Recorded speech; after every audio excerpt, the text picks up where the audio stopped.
മലപ്പുറം എളമരത്ത് പോലീസുകാർക്ക് നേരെ മണൽ മാഫിയ ആക്രമണം. ഇന്നലെ രാത്രിയാണ് സംഭവമുണ്ടായത്. ജില്ലാ പോലീസ് മേധാവിയുടെ സ്ക്വാഡ് അംഗങ്ങൾക്ക് നേരെയാണ് ആക്രമണമുണ്ടായത്.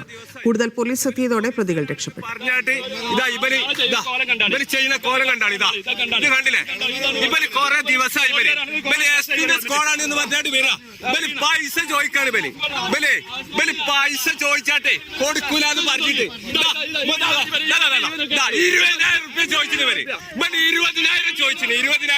തരൂലാന്ന് പറഞ്ഞിട്ട് വണ്ടി പിടിപ്പിക്ക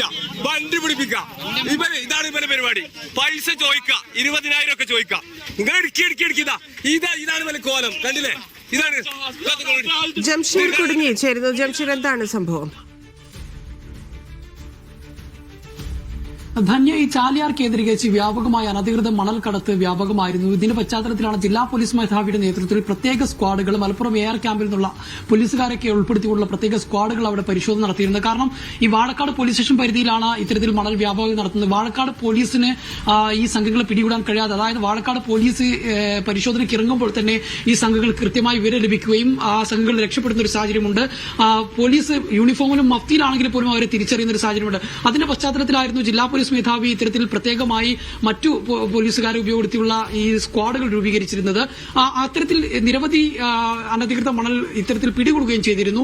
അങ്ങനെയുള്ള ഈ സ്ക്വാഡുകൾ 3 പോലീസ് ഉദ്യോഗസ്ഥരുടെ നേതൃത്വത്തിൽ ഇന്നലെ രാത്രി എളമരം പാലത്തിൽ വെച്ച് അനധികൃതമായി കടത്തുകയായിരുന്ന മണൽ സംഘത്തെ പിടികൂടാനുള്ള ഒരു ശ്രമം നടത്തുന്നതിനിടെയാണ് ഈ സംഘത്തിൽപ്പെട്ട ഒരാൾ ഈ പോലീസുകാരെ പിന്തുടരുകയും അവരെ അസഭ്യം പറയുകയും ഉൾപ്പെടെയുള്ള കാര്യങ്ങൾ ചെയ്തത്. ഇതോടുകൂടി ഇയാളെ പോലീസുകാർ പിടിച്ചുവെക്കുകയായിരുന്നു. ഇതോടെ മറ്റു സംഘങ്ങൾ ഈ മണൽ കടത്തിലുള്ള മറ്റു കൂടുതൽ വരുന്ന 10-ൽ കൂടുതൽ വരുന്ന സംഘങ്ങളെത്തി ഈ പോലീസുകാരെ മർദ്ദിക്കാൻ ശ്രമിക്കുകയായിരുന്നു. എന്നാൽ 3 പോലീസുകാർ മാത്രമായിരുന്നു അപ്പോൾ ഉണ്ടായിരുന്നത്. അവർ വാഴക്കാട് പോലീസ് സ്റ്റേഷനിൽ അറിയിച്ച് അവിടുന്ന് പോലീസ് എത്തിയപ്പോഴേക്കും ഈ പിടികൂടിയ ആളെ മോചിപ്പിച്ച് ഈ സംഘം ഇവിടുന്ന് രക്ഷപ്പെടുന്ന ഒരു സാഹചര്യമാണ് ഉണ്ടായത്. ഏതായാലും ഈ സംഭവവുമായി ബന്ധപ്പെട്ട് ഇപ്പോൾ വാഴക്കാട് പോലീസ് അന്വേഷണം നടത്തുകയാണ്. ഈ ദൃശ്യങ്ങളിൽ ഉള്ള ആളുകളെ തിരിച്ചറിഞ്ഞിട്ടുണ്ടെന്നാണ് പോലീസ് പറയുന്നത്. ഇവരെത്രയും വേഗം പിടികൂടും എന്നുള്ളതാണ്. ഇവിടെ വ്യാപകമായ ഇത്തരത്തിൽ മണൽക്കടത്ത് സംഘങ്ങൾ സജീവമായി പ്രവർത്തിക്കുന്നുണ്ട്. വാഴക്കാട് പോലീസിനെ നിരീക്ഷിക്കാൻ തന്നെ ഇവരുടെ കൂട്ടത്തിൽ പ്രത്യേക സംഘങ്ങൾ പ്രവർത്തിക്കുന്നുണ്ട്. അതുകൊണ്ട് വാഴക്കാട് പോലീസ് ഇത്തരത്തിൽ ഈ സംഘങ്ങളെ അന്വേഷിക്കാൻ വേണ്ടി ഇറങ്ങുമ്പോൾ തന്നെ അവർക്ക് വിവരം കിട്ടും. അതുകൊണ്ടായിരുന്നു ഇത്തരത്തിൽ ജില്ലാ പോലീസ് മേധാവി മലപ്പുറത്തുള്ള പോലീസുകാർ, എയർ ക്യാമ്പിൽ നിന്നുള്ള പോലീസുകാർ ഉപയോഗപ്പെടുത്തിക്കൊണ്ട് ഈ സ്ക്വാഡ് രൂപീകരിച്ച് നിരവധി സ്ക്വാഡുകളെ ഈ സംഘങ്ങളെ പിടികൂടുകയും ചെയ്തു. അതിന്റെ ദേഷ്യത്തിൽ, അതിന്റെ പകയാണ് ഇത്തരത്തിൽ പോലീസുകാർക്ക് നേരെ തിരിയാൻ കാരണമെന്നാണ് ഇപ്പോൾ പോലീസ് പറയുന്നത്.